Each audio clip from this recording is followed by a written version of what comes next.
사람이 죄를 지으면 죄의 종이 되고 하나님께 순종하면 의의 종이 됩니다. 그러니까 우리가 적극적으로 하나님께 순종하며 거룩한 삶을 살아야 할 이유가 바로 여기에 있는 거죠. 자, 그렇다면 죄의 결과는 뭐냐? 죄를 지으면 어떤 결과가 나오느냐? 첫 번째는 육신과 영혼의 죽음입니다.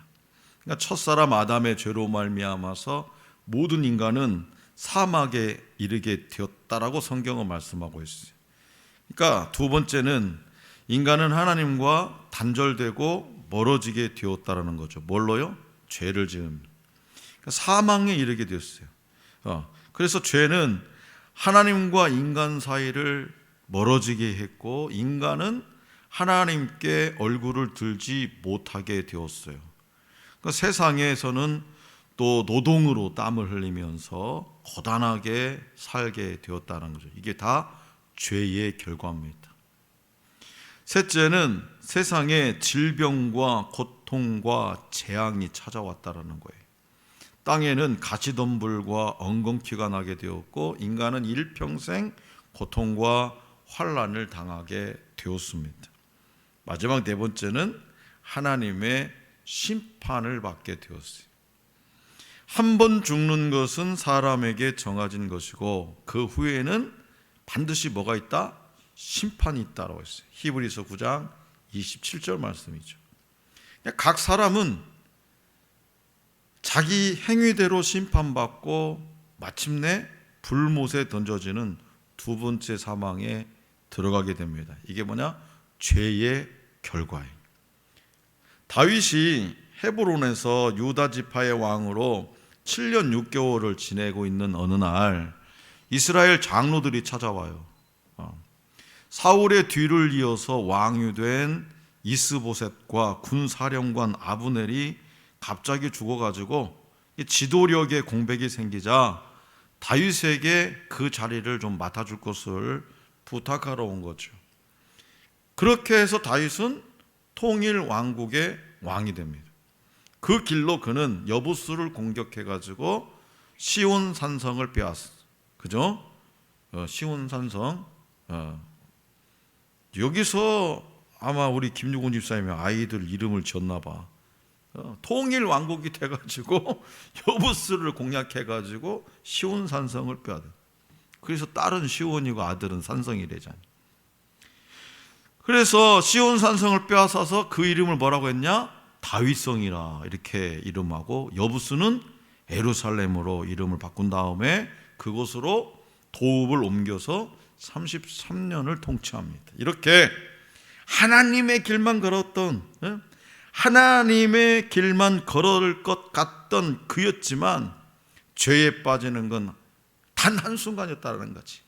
일평생 그 어릴 때부터 다윗 하면 딱 우리가 뭐 하나님의 사람이잖아. 어렸을 적부터 일평생 하나님의 길만 걸을 것 같던 다윗이었지만 죄에 빠지는 것은 한순간이라는 거예요. 한 여인의 자태의 마음을 빼앗긴 그는 그 여인을 얻기 위해서 충직한 신하를 사지로 몰아 죽이기까지 하면서 자기 죄를 합리화합니다. 다윗이 밧세바를 범하고 그의 남편 우리아를 전쟁터로 보내 죽게 한 사건은 아무도 모르게 마무리가 된 듯 했습니다. 하지만 하나님을 속일 수는 없어요. 하나님을 속일 수 없어요. 사람은 속일 수 있지만 하나님은 절대로 속일 수 없어요. 그래서 하나님은 다윗에게 나단 선지자를 보내세요. 나단 선지자는 무턱대고 다윗에게 회개를 촉구하지 않았습니다. 그는 먼저 한 가지 이야기를 들려주죠. 한 성읍에 부자와 가난한 사람이 있었는데 부자는 양과 소가 심이 많고 가난한 자는 암양 새끼 한 마리 뿐이었습니다. 가난한 사람은 새끼 양을 품에 품고 마치 딸처럼 애지중지하게 키웠어요. 그런데 어느 날 어떤 행인이, 본문 말씀에는 어떤 행인이라고 하잖아요. 손님이죠, 손님이 부자에게 딱 찾아오지 오니까 그 부자는 자기 양과 소가 아까워서 양도 많고 소도 넘쳐나는데 자기 것이 아까워서 그 양과 소가 아까워서 잡지 않고 자기 힘과 권세를 이용해 가지고 가난한 사람의 그 새끼 양을 빼앗아 가지고 손님 대접을 하더라는 거예요. 이 이야기를 들은 다윗은 노하면서 여호와의 살아계심을 두고 맹세하면서 그 사람은 마땅히 죽을 자라고 말하죠. 그가 불쌍히 여기지도 않고 그런 일을 행했으니 그 양 새끼를 4배나 갚아 주어야 한다고 막 씩씩거리면서 지금 나단 선지자 앞에서 얘기하는 거죠.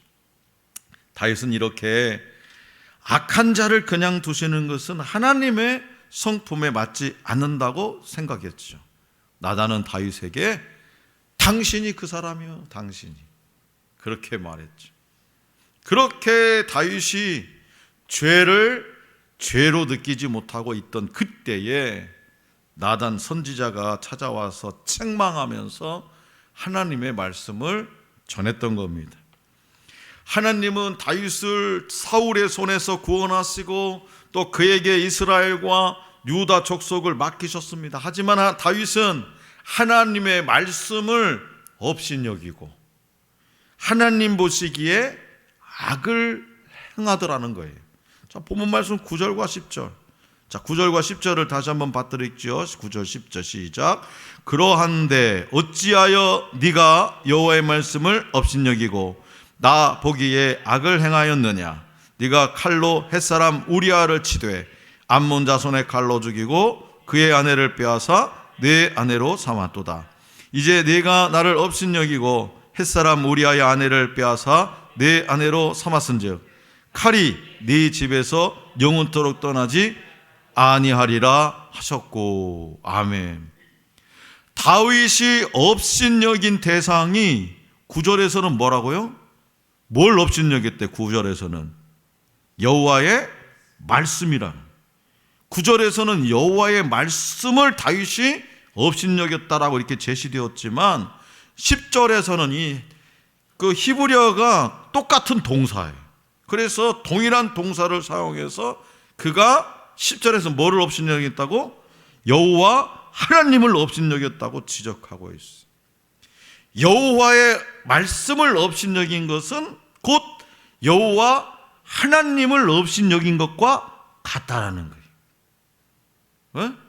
그 여러분 잘 생각해 봐요. 뭐 성경 이거 다 성경을 이거 다 우리가 뭐 다 순종하기 힘들죠. 그러나 또 엑기스로 뽑으면 뭐예요? 10계명. 여러분 10가지 10계명만 가지고도 여러분 오늘 하루를 살아가면서 그 10계명을 정말로 온전히 지켰습니까? 10계명이 여호와 하나님의 말씀인데 여호와의 말씀을 업신여기면 무엇을 업신여긴 결과라? 여호와 하나님을 업신여긴 결과라는 거예요.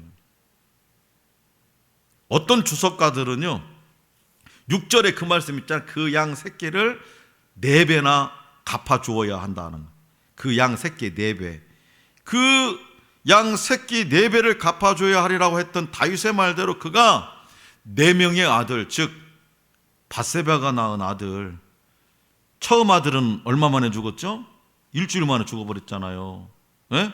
그 아들 암논, 압살롬, 아도니아를 잃었다고 주장하기도 해요. 다윗이 말한 그 양의 새끼 4배를 갚아야 하리라, 그 양을 다윗의 자식 4명이 죽은 것으로 주장하고 있다라는 거예요. 어떤 주석가들이. 이처럼 본문 말씀에 기록된 대로 하나님은 다윗의 집안에 칼이 영원토록 떠나지 않고 재앙이 임하고 그의 아내들의 욕을 당할 것이라고 나단을 통해서 말씀하십니다. 나단이 누굽니까? 하나님의 말씀을 전하는 선지자 아닙니까? 선지자였지만 그때 선지자는요 사회적으로도 종교적으로도 존경과 공경의 대상이었어요. 함부로 범접하지 못하는. 그런데도 선지자였지만 그의 목숨은 누가 갖고 있어요? 생사여탈권을 쥐고 있는 것은 왕인 다윗입니다. 절대 권력 아닙니까? 왕이 죽이라면 죽이는 거예요. 선지자라 해도. 그럼에도 나단은 뭐요? 단호하게 왕의 잘못을 지적해. 왕의 신하도 아니고 왕이 펼친 정책도 아니고 왕 그 절대 권력자를 지적질을 해버리는 거예요. 어찌 보면 그렇게 책망하지 않고 적당히 넘어가도 될 것을 목숨을 걸고 왕이 바로 서도록 지적한 겁니다. 나단의 이런 행동은 바알과 아세라를 섬긴 아합 왕에게 다가올 재난을 예고한 엘리야 선지자나 동생 빌립의 아내를 취한 헤롯의 잘못을 지적한 세례 요한의 용기와 같습니다. 엘리야는 그 길로 도피와 은신을 이어지는 고난의 삶을 살았고, 세례 요한은 헤롯에게 참수되었습니다. 그러나 선지자로서의 역할을 충직하게 감당한 그들을 하나님은 높여주셨더라는 거죠. 자, 성도 여러분, 우리가요 살다 보면 이 정의를 소리 높여 외치기보다 적당히 타협하고 숙이는 것이 쉽습니다. 남에게 바른 소리, 쓴소리를 하는 데는요 정말 큰 용기가 필요합니다. 특히 상대가 절대 권력을 쥐고 있어서 내게 위해를 가할 수 있다면, 내가 손해를 볼 수 있다면 더욱 그렇습니다. 그러나 나단은 선지자로서 용기 있게 하나님 말씀을 전해서 다윗과 이스라엘을 구했습니다.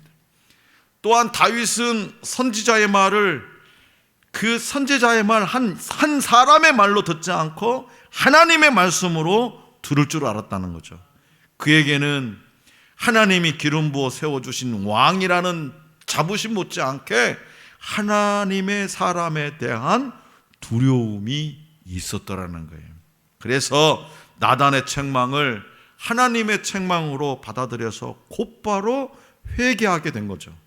하나님은 회개하는 다윗의 죄를 사하셔서 죽음을 면하게 해주셨습니다. 그 겸손함이 자신은 물론 조국을 살렸습니다. 다윗의 삶은 죄의 대가와 자격 없는 자에게 주어지는 하나님의 은혜를 잘 보여줍니다. 그래서 회개하면 죄는 해결되지만 죄의 결과는 그 죄를 지은 사람이 감당해야 된다는 것을 우리는 이 다윗의 이야기를 통해서 알게 되는 거예요. 만약 감옥에 가야 할 죄를 품었다면, 내가 지금 당장 교도소, 감옥에 가야 할 죄를 지었다면 회개를 통해서 하나님께 용서받았다 해도 어떻게 됩니까? 가족과 떨어지는 아픔을 겪으면서 감옥에 가야 되는 거예요. 죄의 대가가 얼마나 끔찍한지를 알아야 죄를 멀리할 수 있기 때문입니다. 사람들은 죄를 도덕적으로, 법적으로 해석해요. 도덕적으로, 법적으로. 그러나 하나님은 그분의 은혜를 업신여기고 짓밟은 것으로 보신다는 거죠. 악한 열매를 누리는 것은요 하나님의 심판을 가져와요.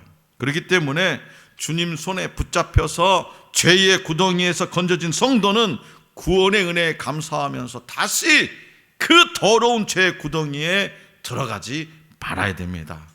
누군가가, 혹시 내가 잘못할 수도 있죠, 인간이니까. 그러니까 누군가가 내 잘못을 지적할 때에 다윗처럼 진솔하게 이렇게 인정하고 회개할 수 있어야 되는 거죠. 다윗은 우리아의 애도 기간이 끝나자 바세바를 데려와 버렸습니다. 우리아의 아내 바세바는 다윗의 아내가 되어서 그의 아이를 낳았어요. 모든 것이 해피엔딩처럼 보였습니다. 그러나 이것은 하나님이 금하신 것을 누리는 일이었죠.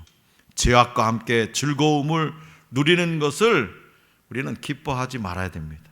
죄를 지으면서 즐겁게 즐거움을 누리는 것, 그것을 기뻐하지 말아야 되는, 그 열매는 당장은 달지만 반드시 사망에 이릅니다. 부정한 방법으로 재산을 모았다든가 부를 축적했다든가 또는 명예를 얻었다든가 그럴 때가 있습니까? 때가 이르면 그것은 날아가 버리고 우리 자신은 어리석은 자가 되어버린다는 사실을 기억하시기 바랍니다. 또 죄악의 쾌락을 누리고 있습니까? 죄악의 쾌락을 다윗처럼 죄가 아닌 것처럼 합리화시키면서 그렇게 살아가고 있습니까? 그것이 드러나 수치를 당할 날이 불식간에 찾아올 겁니다. 죽음의 열매에서 손을 떼라고 하나님은 나단 선지자를 통해서 말씀하십니다. 그것을 멀리하고 죽게 돌아오라고 말씀하십니다. 헨리 나우에는요, 네덜란드에서 태어나가지고 미국 예일대학교 교수를 역임한 세계적인 영성학자이며 수도사지요. 그는 인생의 후반부에 캐나다에서 지체장애인들과 함께 지내면서 그들을 위해서 봉사하면서 지냈습니다. 그의 책 보면 영성의 길이라는 책이 있어요. 그 영성의 길에 이런 내용이 있습니다. 어느 날 성자로 존경받는 나이 많은 수도사가 정원에서 흙을 정리하고 있었어요. 근데 바로 그때 약간 교만한 젊은 수도사가 그에게 이렇게 다가오더라는 거죠. 그 노 수도사는 젊은 수도사에게 이렇게 말해요. 여보게, 저기 단단한 흙 위에다가 물을 조금 부어줄 수 있겠나? 단단한 흙 위에다가 물을. 그러니까 젊은 수도사는 단단한 흙에 물을 열심히 부었어요. 근데 아무리 부어도 단단한 흙에 물이 스며드나요? 안 스며드나요? 스며들지 않고 그냥 다 옆으로 흘러버리겠죠. 이러한 모습을 한참 보고 있던 노 수도사는 갑자기 자신이 들고 있던 망치로 흙덩이를 막 깨기 시작합니다. 흙덩이는 순식간에 어떻게 됐을까요? 단단했던 흙덩이가 산산조각이 났겠죠. 그는 산산조각이 난 흙덩이를 모아놓고 다시 젊은 수도사에게 물을 부으라고 했어요. 그러자 깨진 흙덩이 안으로 물이 잘 이제 스며들게 됐죠. 노 수도사가 말하며 이렇게 말했어요. 여기에 씨를 뿌리면 반드시 열매를 맺을 것이야. 우리 역시 마찬가지야. 깨어져야 하나님은 거기에 물을 주시고 바로 그때 씨가 떨어져야 꽃이 피고 열매가 맺힐 것이네. 우리 수도사들은 이것을 깨어짐의 영성이라고 한다네. 자, 사랑하는 성도 여러분, 다윗 왕이 모든 권력을 누리며 살아가고 있을 때 모든 권력, 절대 권력, 정말 누구도 감히 해할 수 없는 그런 권력을 누리면서, 특권을 누리면서 살아가고 있을 때 교만이 그의 마음에 들어와서 비윤리적이고 부도덕한 행동을 하게 된다는 거예요. 이러한 잘못을 숨기기 위해서 살인까지 했습니다. 살인. 사람을 죽이는 거 이게 쉽습니까? 살인까지 했어요. 하나님은 이러한 그를 다듬어 주시기 위해서 또 많은 고통을 겪게 하셨어요. 이때 다윗 왕은 자신의 교만함을 회개하면서 철저히 깨졌습니다. 이런 깨어짐의 영성을 오늘 저와 여러분도 가져야 됩니다. 절대 권력보다 하나님을 두려워하는 나단의 용기가 있어야 되죠. 절대 권력보다 하나님을 두려워하는 나단의 용기가 있어야 되고, 나단 선지자를 통해 들려주시는 하나님 말씀 앞에 기꺼이 꿇꾸라지는 다윗의 용기가 필요합니다. 진정한 용기란 언제 생기냐? 진정한 용기라고 하는 것은 하나님을 의지할 때 생깁니다. 기드온과 다윗 그리고 모세를 한번 보세요. 기드온, 다윗, 모세 모두 한결같이 자신의 연약함을 알았어요. 내가 어떻게, 내가 이 일을 난 못해요. 그렇지만 하나님과 함께하는 자에게 생기는 놀라운 능력을 그들은 알았어요. 그래서 그들은 미디안 족속을 물리칠 수 있었고, 골리앗을 막 쓰러뜨릴 수 있었고, 이스라엘 백성들을 이끌고 바로에게서 떠날 수 있었어요. 그래서 하나님을 의지하는 것이 곧 강한 용기입니다.